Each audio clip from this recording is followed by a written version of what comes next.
If someone has been hurting you repeatedly and you've kept holding on, this message is for you.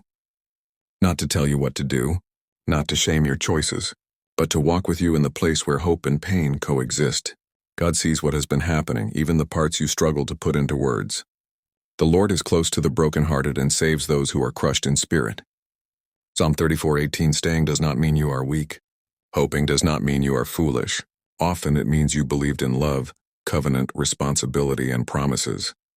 But repeated hurt is not something God asks his children to absorb silently. Hope deferred makes the heart sick. Proverbs 13:12. One of the hardest truths to accept is this: you cannot force people to do what they do not want to do. When someone repeatedly breaks promises, not because they are unable, but because they are unwilling, it reveals something painful. Love, care, or responsibility has been withdrawn, even if words remain. Scripture reminds us, let your yes be yes and your no, no. Matthew 5:37. This is not the end of your life. It is the end of a phase, and endings, though painful, often signal transition. If the hurt keeps repeating, moving forward may require detachment, not as an act of rebellion, but as an act of preservation. Detachment at this point does not mean walking away from your family, your job, or even your relationship. It means saving yourself from being completely crushed beyond repair. Above all else, guard your heart, for everything you do flows from it. Proverbs 4:23.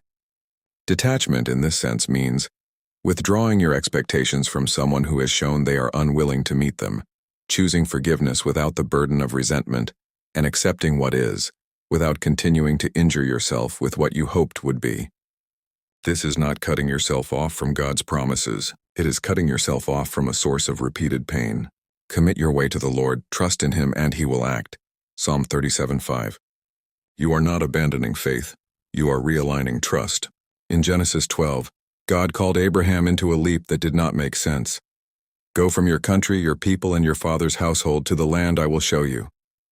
That instruction required detachment from what was familiar, trust in God's process, movement without full clarity, and alignment with God's purpose.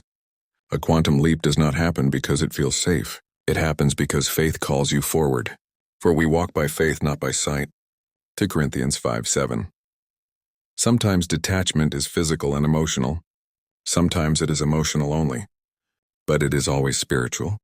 The moment you step out of what keeps breaking you, you begin to step into what can heal you. As a Christian, marriage and relationships in general are not only about fulfillment, they are also about sacrifice. But sacrifice is not self-erasure. At this junction, healing may require shifting your posture,